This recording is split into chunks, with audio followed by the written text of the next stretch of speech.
Welcome to the Soul Archaeology podcast, a space for connection, resonance, witnessing, and learning. Together we'll harvest medicine from the spiral of life, sharing conversations with other embodied humans who have navigated their own initiations and found alignment with their true soul essence. With weekly astrology, energy updates, embodied conversation, and channeled teachings, this is a space for you to land and find resonance with the spiral of your own soul.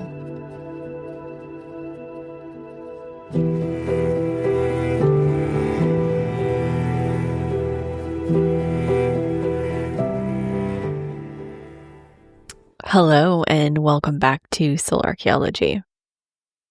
And welcome to the eclipse portal. This week really builds as we begin to near our first eclipse on September 7th, which is a total lunar eclipse in Pisces. And I'm going to spend most of today talking about that lunar eclipse because it's significant.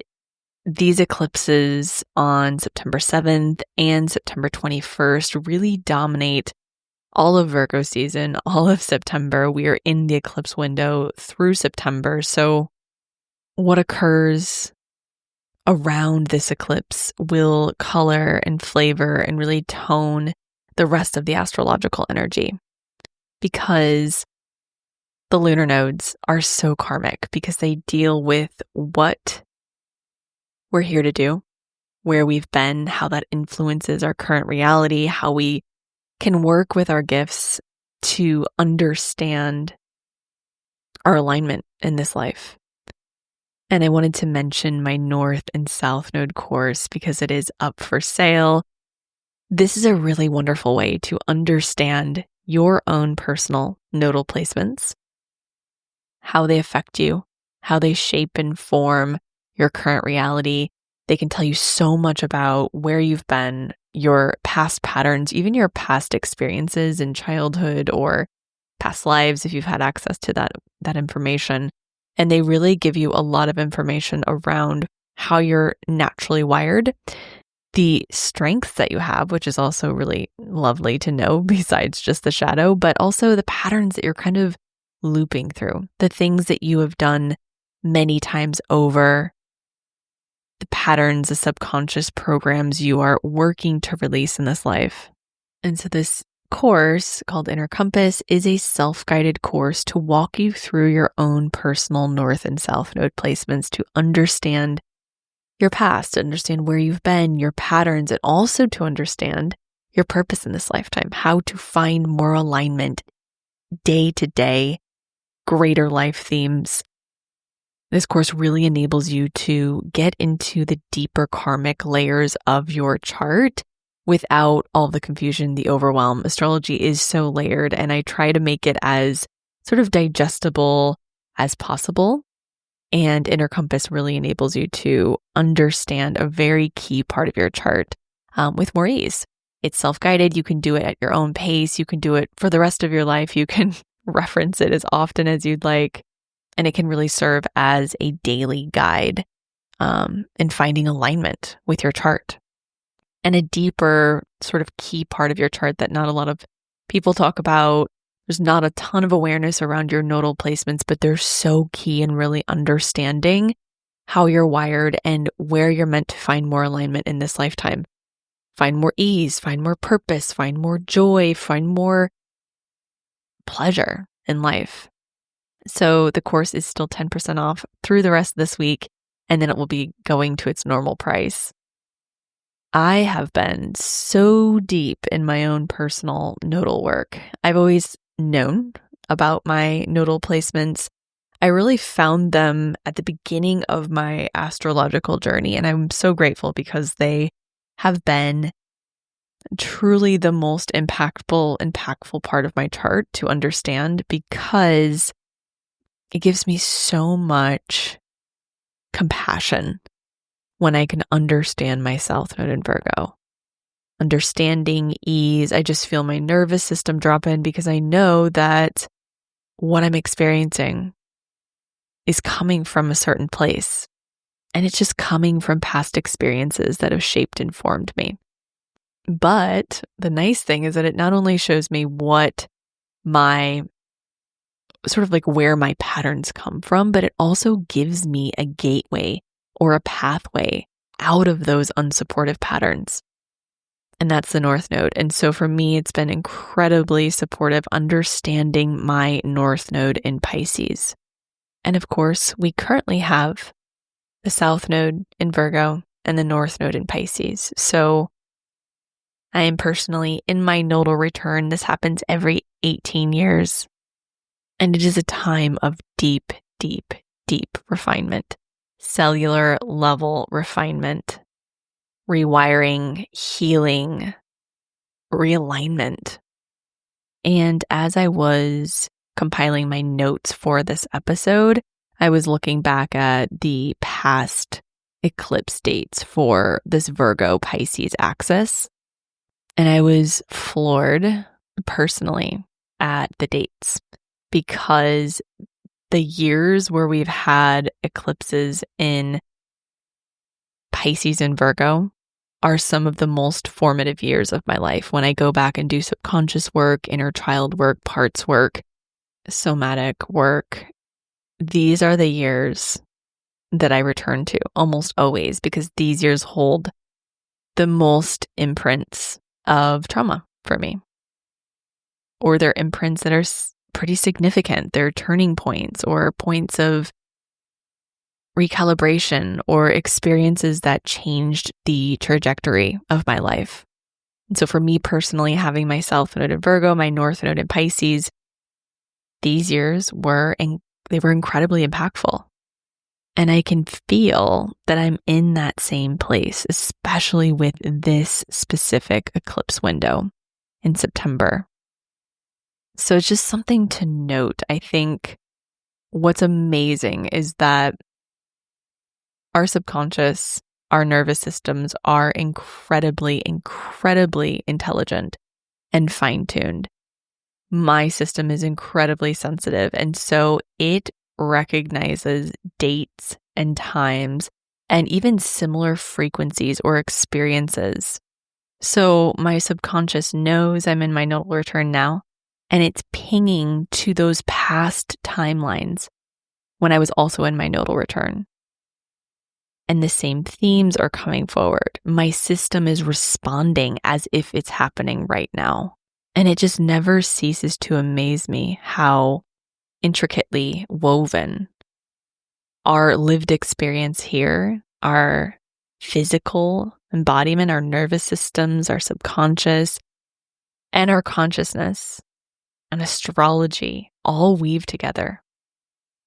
This is why I find it so helpful to know what's happening, because if I were totally disconnected from astrology or the frequency of what's occurring, I would just feel this current activation in my system as a threat.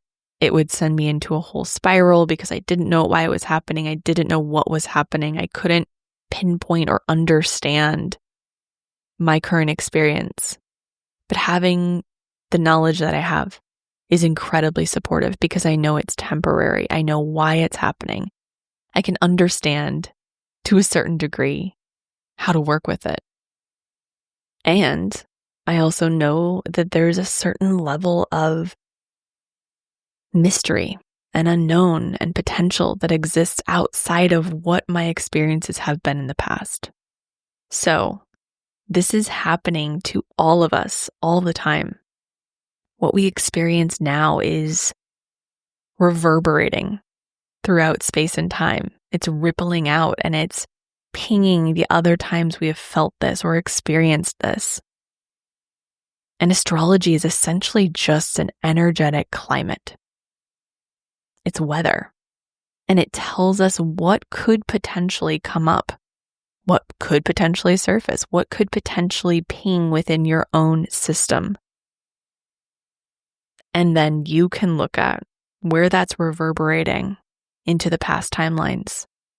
This is especially true with eclipse seasons because eclipses are karmic, and I'm going to go into that in a moment, but I just wanted to give you these dates. If you too are feeling a pretty strong reverberation, the last time we had the nodes in Virgo and Pisces, the last time we had eclipses in Virgo and Pisces was 1988 and 1989. If you were born in those years, you likely have your natal nodes in Virgo or Pisces. There's always, of course, a chance you do not, because we don't work with an astrological calendar. We work with a Gregorian calendar, which isn't aligned with astrology or the seasons. So we have 1988, 1989, 1997, 1998, 2006, 2007, 2015, 16, and 17. So feel into those timelines, those years. We had eclipses in Virgo and Pisces during those years.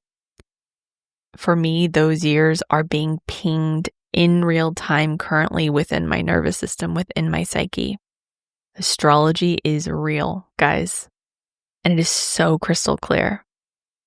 For me personally, I had really significant surgeries in 1997 and 1998, which completely shifted and changed the trajectory of my life. And my nervous system is currently pinging to those surgeries and to that timeline. So I'm doing a lot of somatic work, a lot of reprogramming, a lot of rewiring, resourcing to support my system now.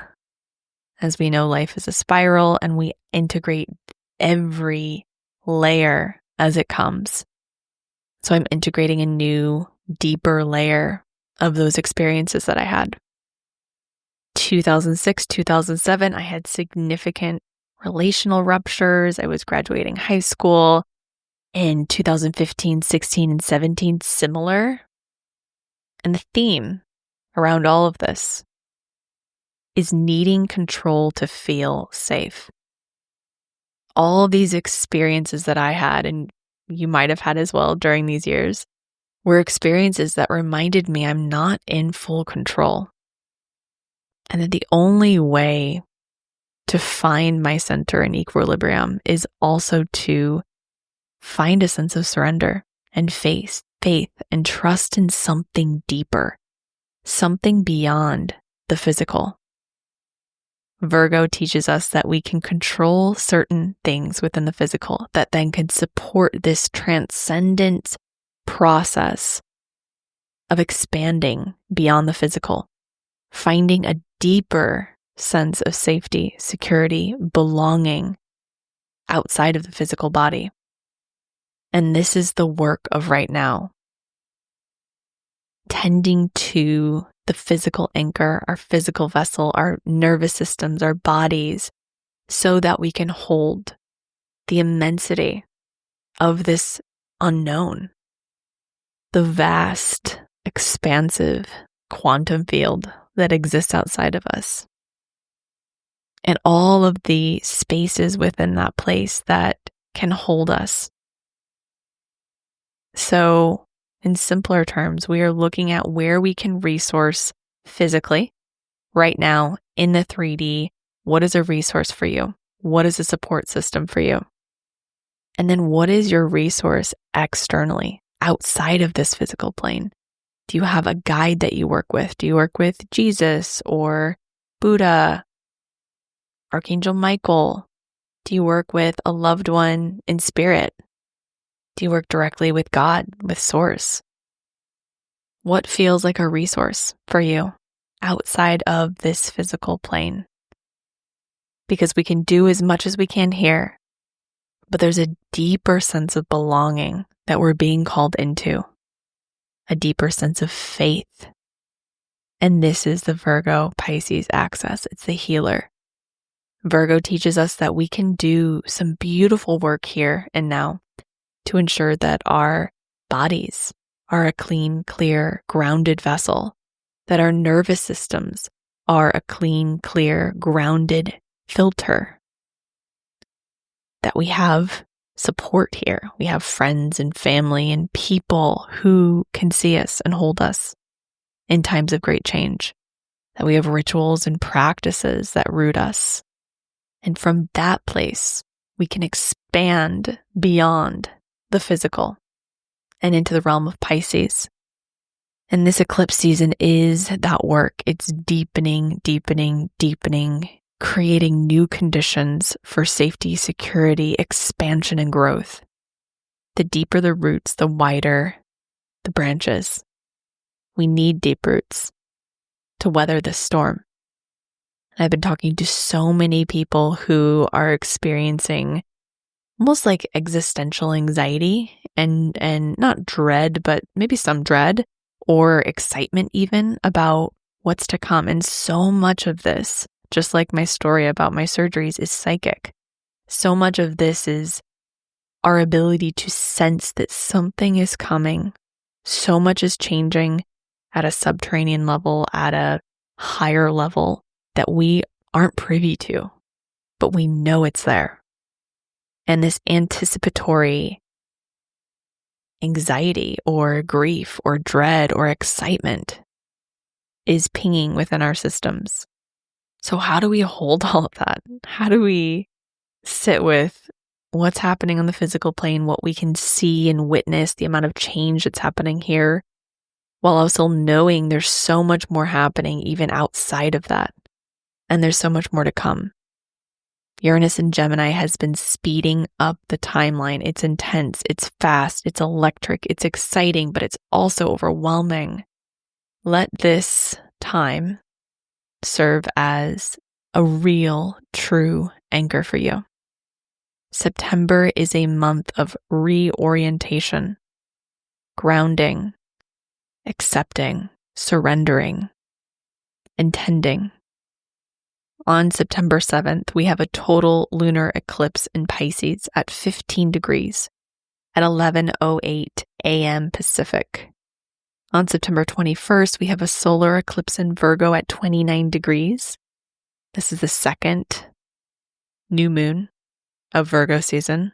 We'll also have this month the Sun, Venus, and Mercury, and the South Node, all transiting Virgo.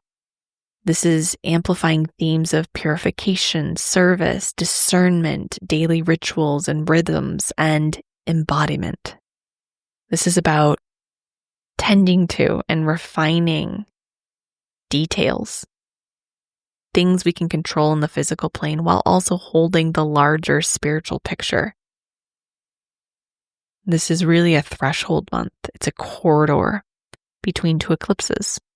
This is where we hold the known, the clarity we do have, with the greater unknown, where we strip away the excess, clarifying what's truly essential, simplifying,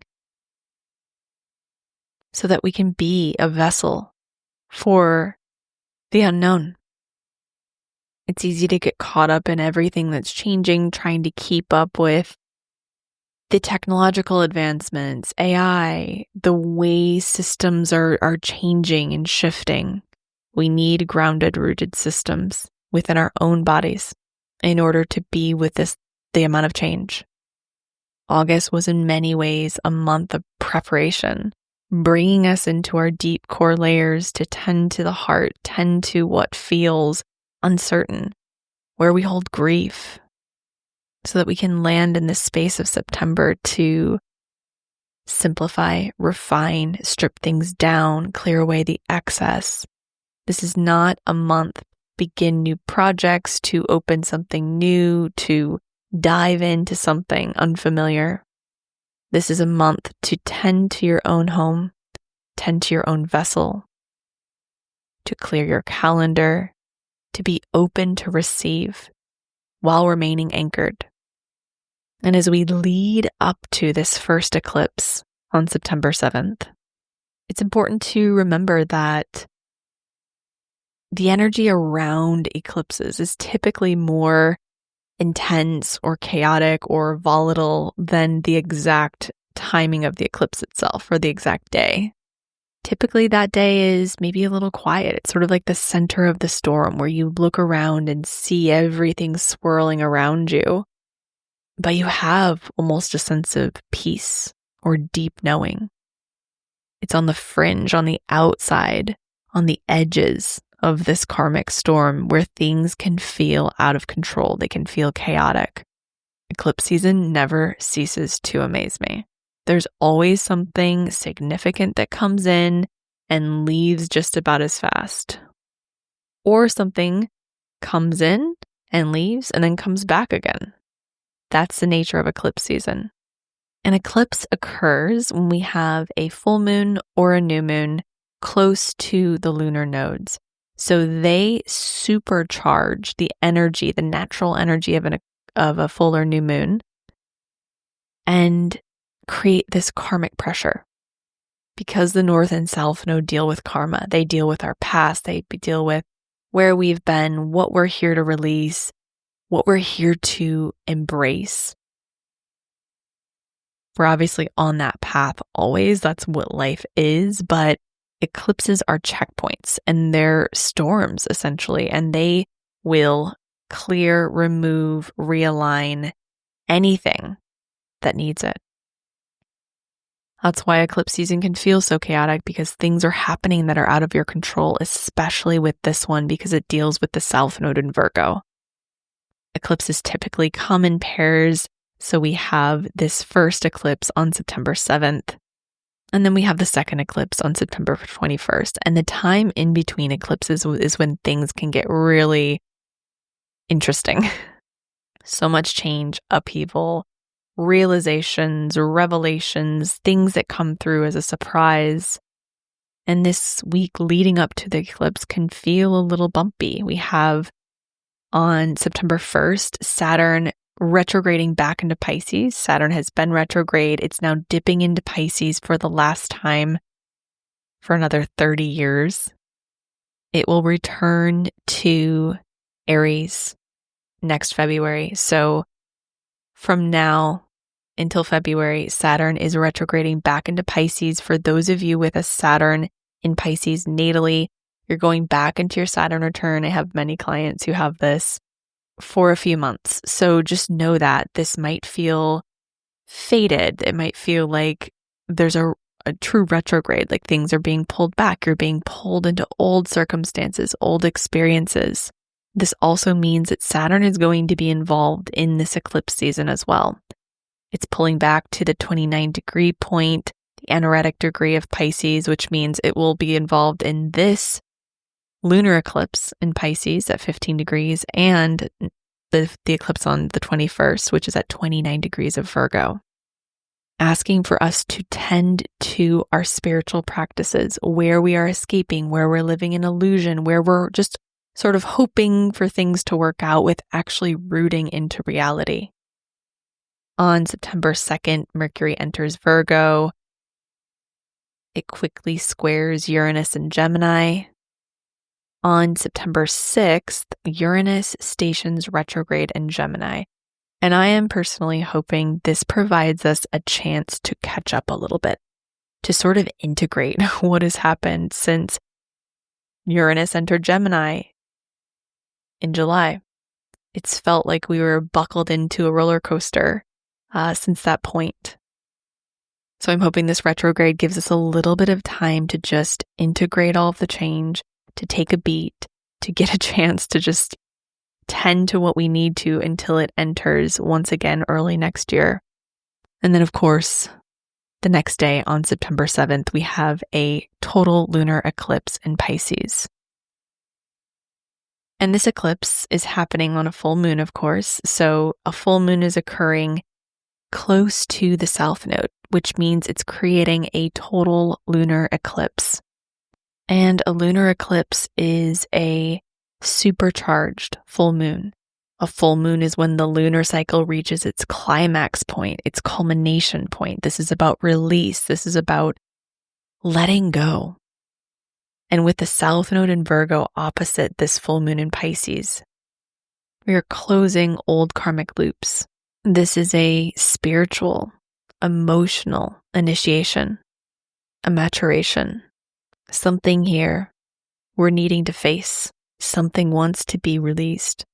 Old illusions, grief we've carried too long, perfectionistic patterns, that have kept us from surrender, from letting go, from peace and faith.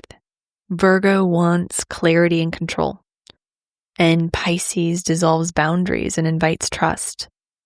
The nodes on this axis remind us that this is an invitation to release Virgo's shadow of over self-criticism and over-analysis, and to move towards Pisces medicine of faith, compassion, presence. Virgo is the anchor for Pisces. It's our beingness in physical form. Pisces is the unseen. It's faith, surrender, trust, where the veil thins and all becomes one. But there can be overwhelm there in Pisces if we aren't tending to our vessel. Virgo is ruled by Mercury. We'll also have Mercury in Virgo during this eclipse. Pisces is ruled by Neptune. And this is a time to integrate both. We can't bypass reality with Pisces, but we can't control it all with Virgo. And this eclipse in particular is potent because it pulls us into the waters of grief, compassion, dreams, surrender.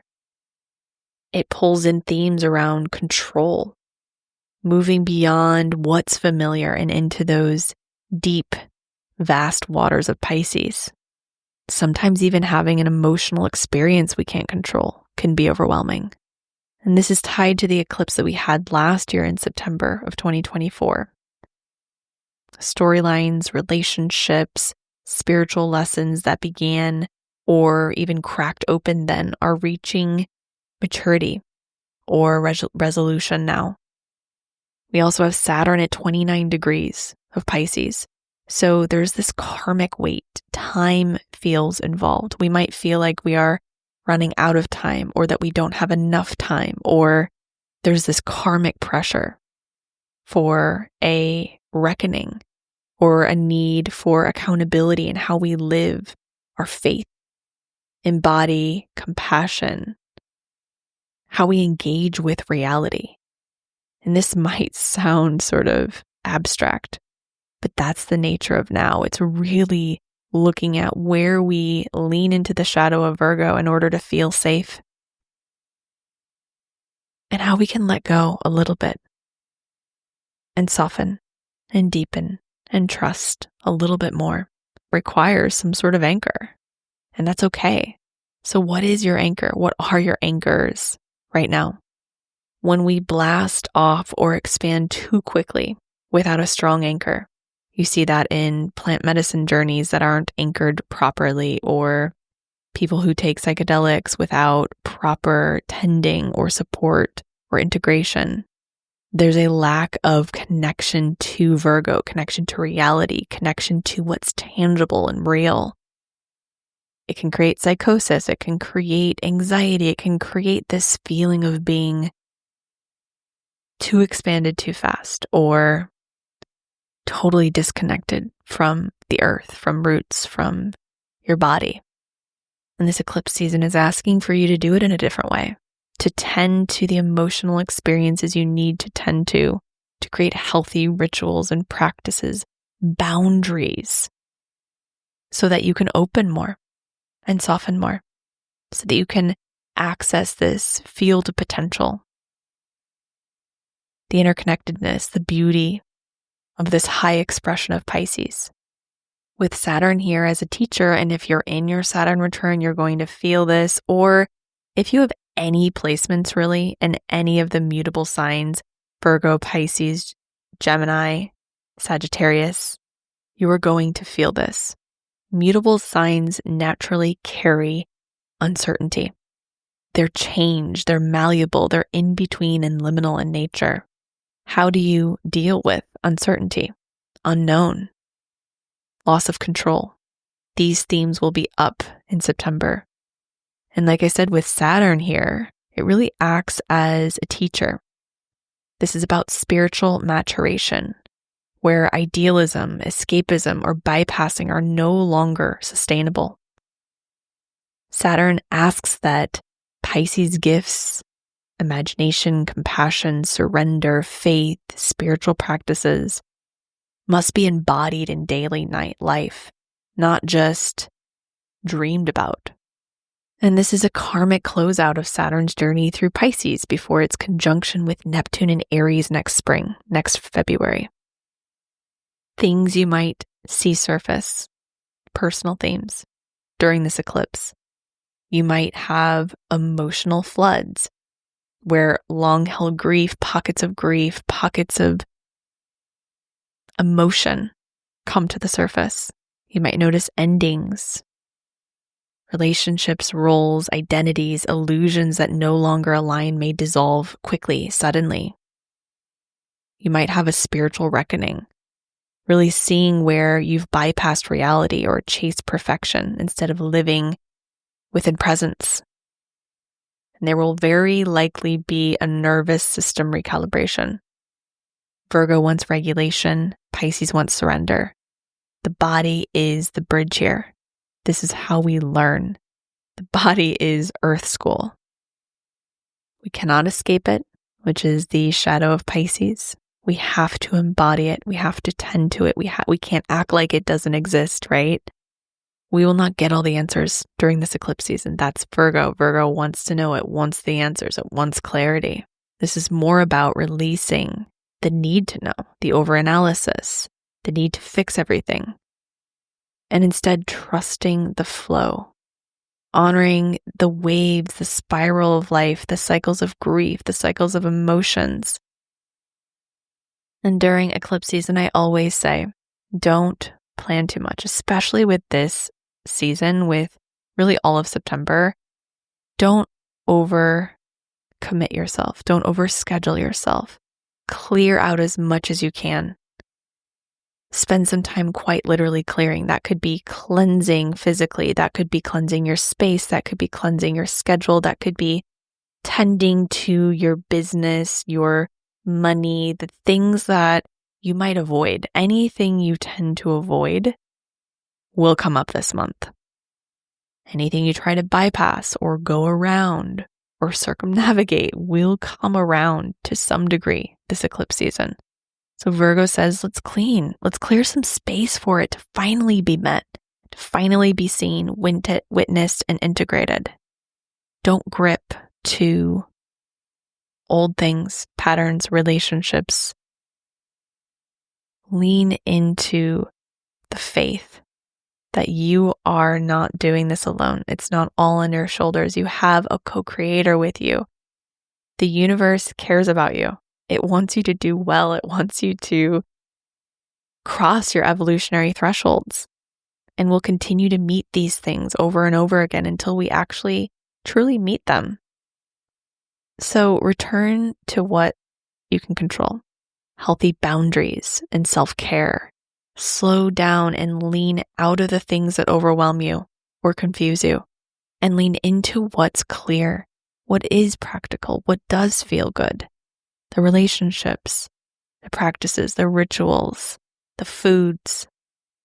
This is not a time to introduce a bunch of new things or to overcomplicate anything. This is a time to simplify, discern, reduce, and refine. It's also not a time to figure anything out. You might have no clue what the hell is going on. That's okay. You might not be able to pinpoint what you're experiencing and why, and that's totally fine. Just be with it. I would even recommend sort of tapering down on any stimulants you're taking or any projects that you're not clear on. Anything that's overwhelming you, anything that's creating more of a headache than anything else. And just chill if you can. Take some time, take some space, create some sacred space for yourself to even just be with what's here. And ground. Spend time in nature. Simplify. Lay on the earth, quite literally. Lean against a tree. Think grounding foods, grounding herbs, anything that you know really helps you root and ground is best right now. The card that I pulled today from the Untamed Elemental deck is the Desert card. And it says desert can be unforgiving, but his extreme conditions shatter heavy concepts that might try to limit our light. His starkness and absence of shadows scrubs us of prescribed beliefs and elicit the drive to go inward for answers. He is a threatening terrain, calling forth the self-sufficiency and adaptability of the resident flora and fauna. Vast and unpopulated, desert is also a magnet for seekers of clarity, revelation, and purity. Desert's extreme climate forces you to adapt. There is often a gap between the recognition about a need for change and the perfect timing to initiate it. Change will come. Meanwhile, make yourself comfortable by working amicably with your circumstances. The benefits of doing will extend beyond this window of time. Just as certain desert animals survived by burrowing into the earth or growing thick skins, your adaptation skills will open the door to lifelong satisfaction, no matter what's going on around you. When it's balanced, you feel adaptable, a sense of unshakable well-being. When it's imbalanced, you are fidgeting in your own skin. There's palpable discomfort until circumstances are achieved. To bring into balance, surrender to your circumstances. The support will arise. That's very appropriate. This need to control or micromanage your experience or your expectations or how things play out is the Virgo shadow. And this time is about letting go, knowing that change is inevitable. So how can we create conditions to meet it with more ease? Thank you as always for being here. Thank you for your support, for sharing on social media, for sharing with friends. It means the world to me. I'm so grateful. This is a big time. I hear you. I feel you. I understand. I'm in it with you. I'm just wishing you the best eclipse, and I will see you next week.